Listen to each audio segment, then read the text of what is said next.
We're learning more tonight about the Wisconsin man charged in a sex trafficking ring connected to the former CEO of Abercrombie Fitch. According to a federal indictment, a 70-year-old man was part of this operation from 2008 to 2015, involving 15 victims, all of them young men, the youngest 19 years old. Today, Morgan Wolfe went to Rice Lake, where that man, James Jacobsen, now lives, to get more details. I went to Rice Lake, Wisconsin. It's about an hour and a half northeast of the Twin Cities. And I spoke to some people who knew James Jacobsen and some people who didn't, but everyone is really surprised to hear about this case. Yes, it's very strange that he ended up in Rice Lake, and I'm glad that they were able to arrest him without any problem. In a town of 9,000 people, one of them is facing federal charges for a sex trafficking case tied to the former CEO of Abercrombie Fitch.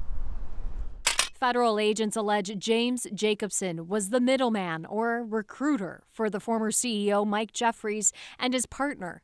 The indictment says that Jacobsen coerced young men aspiring to be models or already were into, quote, sex events.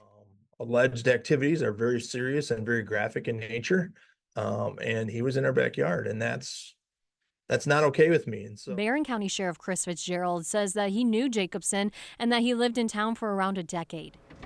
I visited the 70-year-old's home, and he answered the door. Hi, sir. My name's Morgan Wolfe. I'm with KARE 11 News in the Twin Cities.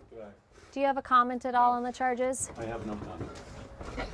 I'd read about him living here and was under investigation about 6 months ago, so it didn't shock me that they finally arrested him. Neighbors say Jacobsen sang in the choir at his church. The lead pastor there says that he's aware of the case and called these allegations, quote, concerning and very horrible. but we have seen cases where pictures of children or people have been shared for drugs, and it isn't the trafficking of an actual person, but it's a picture that gets taken and gets trafficked. So it can mean a lot of different things besides what we see on TV, and I think that's a very good point to make. Proving that even in a small community, sex trafficking can happen. We're realizing that this can happen anywhere. In Rice Lake, Wisconsin, Morgan Wolfe, KARE 11 News. In the last 30 minutes, we got this statement from the victim's attorney saying in part they appreciate all the witnesses who have come forward and they're urging anyone else with information to report it.